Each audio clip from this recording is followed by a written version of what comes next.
Many of us fall into situations where we become organizers for our friend groups, for our families. We become the people that people rely on in order to make events a reality. But we lose sight of what we want, the things that make us happy, the time potentially that we need to recover. My name's Turab. I make emotional intelligence videos every day. My mission is to give you the tools to do what you really want to do in this life. The tools that will hopefully get you to the point that you'll be satisfied. I had a good conversation with someone new that I met today through a family function, and it became very apparent to me that this person was particularly good at organizing, the ability to assuage people, to connect them into groups, to be the mediator, to have the courage and the stamina to consistently pursue those individual connections to make sure that they trust him enough to make sure that events actually happen, that things happen in the right order, for instance. And through our conversation, I realized that he'd been doing this for many, many years. And you might be this type of person, that you've been organizing, you've been kind of the person that's the accountability partner for your friends, your family, your community. And I feel like a lot of us end up falling into a situation where we organize so much, we put in so much effort, and oftentimes we are taken for granted for actually doing something that's tremendous, something that most people can't do, simply don't have the energy or the interest in doing. And over the years, I've been hurt a lot personally by people saying, well, just do this thing as well. Well, just do this as well. I mean, you love doing this stuff. Why don't you just do this? And it's always funny to me because at some point we feel it's our duty to organize. At some point we feel it's a necessity in our lives and the lives of the people that we love to have those events happen. What we don't realize oftentimes is that we actually are looking for something out of those events. I made some videos a long time ago about being very purposeful about planning the things that we plan in our lives, about having intentions for events. And though this might come off as a little bit selfish to many of you, I argue that without having intention, the events themselves actually don't turn out nearly as beneficial to everyone as we assume they will. Sometimes they actually end up becoming quite a big waste of time and lose trust as a group as a whole. The reason I got into the philosophy of building with people is because I believe we're really looking for accountability. When it comes to our relationships, a lot of the time we're looking for people to hear us out, but the most powerful relationships, the ones that actually move us forward, the ones that inspire us, the ones that we tell others about, tend to be ones that are not always so friendly. They're not always so encouraging. They're more constructive criticism, or they're more demanding in some aspects.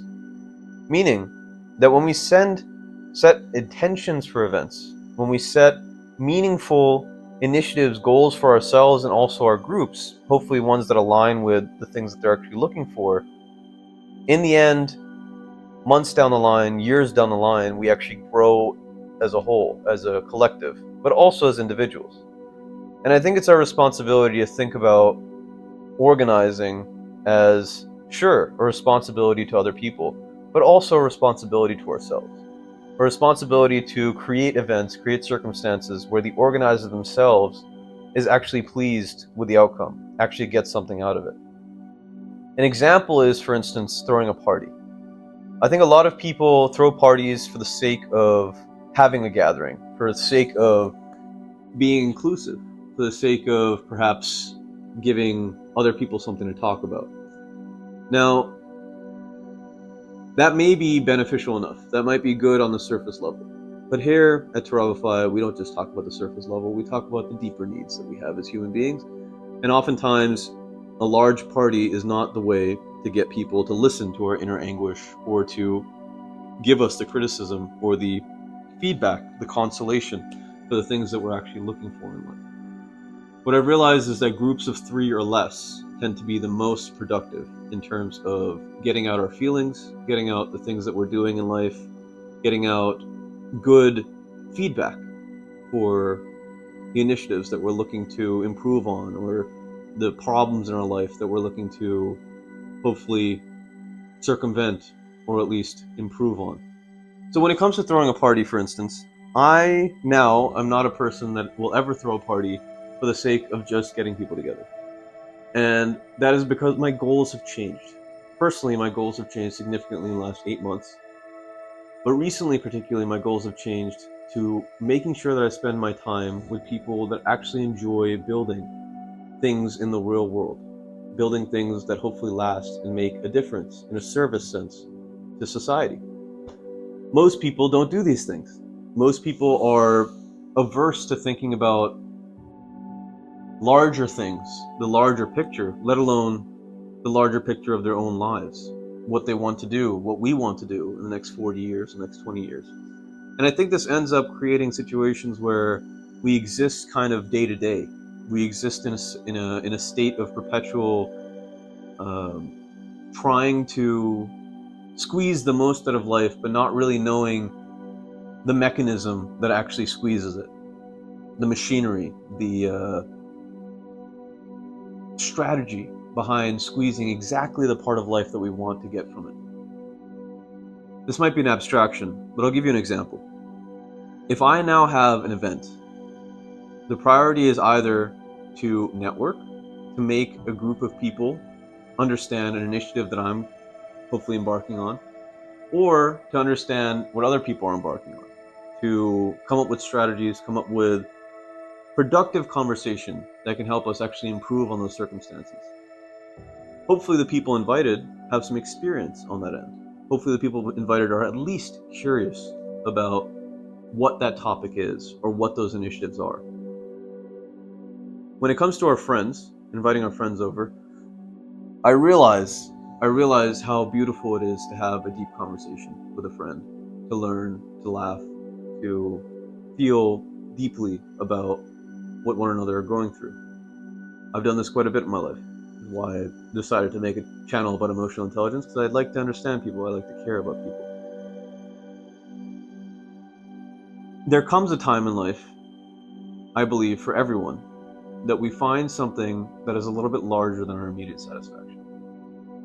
That is in fact quite a bit larger than what we immediately believe we need through our emotions. And then our time becomes a lot more valuable. And as soon as we start to determine our time being valuable, we start to realize that other people's time is also valuable. Now, there was something interesting that I came across on some video recently that said that the more successful you are, the more you will value smaller and smaller chunks of time. Meaning that if we are someone that thinks of days as morning, afternoons, and evenings, versus someone that thinks of the day in an hourly spread, or a half an hourly spread, or a minute by minute spread, the smaller and smaller chunks of time that we deem important, the more successful we're going to be in our initiatives, our pursuits. The reason is because, really, if you think about it, the more we want to get out of life, the more we believe we deserve potentially from life, the more we will be grateful for the time that we have here. We only have a few springs, my friend. We only have a few summers, a few years on this planet. And you might think to yourself, that's a bit morbid, Tarab. Sure, it is. But death is a part of life. And taking that for granted is probably one of the biggest mistakes that I've made in my life, which is why I'm making this video. Particularly for people that feel that they have a particular skill or a desire to organize. Don't organize for the sake of other people. Organize first and foremost for the sake of a larger initiative, for the sake of a larger philosophy. Because then everything that you will organize will be more substantial, will have a larger impact. Coincidences are great in life. Coincidences are something that come up oftentimes when we don't expect them in everyone's life. But I've realized coincidences come up more and more when we actually have a mission in mind. When we actually have something, hopefully, that's larger than ourselves. Something that's compassion-based, something that's society-based, nature-based. These philosophies will permanently augment, I promise you, all of the initiatives that you put together. And to believe that it is selfish is true. But to believe that you are not allowed to be selfish in your life is not loving yourself. Really.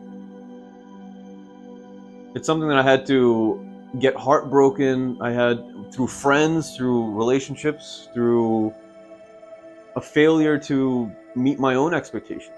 All types of heartbreak. This conclusion that I'm giving to you comes from anguish. It comes from knowing that life will only give you what you are willing to put into it. That organizing for the sake of organizing, though it may seem noble, in the long term, it's a bit silly. Because if the organizer is not happy, no one is going to be happy in the event. Genuinely. The point of impact, the why of something, is incredibly important. Which is why I'm making this video. I want you to be happier with the decisions that you make. I want you to be more satisfied with the outcomes of the things you invest time, energy, and resources into. Because if you're happy, everyone around you is happy. And though this might seem like selfishness in the beginning, though this might seem like a tangent from being people-oriented, you have to realize your universe, your perception of the world, is going to be how people see you. The way that you feel. Surround yourself with people that feel like sunshine. How will you do that? Become sunshine. Become something that feels bright, something that's tremendously powerful. Hopefully this gives you some things to think about. Do not deprive yourself of the experiences that you know you can create. Do not deprive yourself of the love that you know you deserve. Create that for yourself. Let the party start in your own sphere, in your own universe, and invite others into it. Don't look for it outside. Hopefully you found this useful. If you did, check out this video. This one I made a long time ago about actually a very similar topic. Perhaps different words will convey a different sensibility, convey perhaps the point in a way that will hit you better. Actualize your potential catalyst. This world needs you. Take care.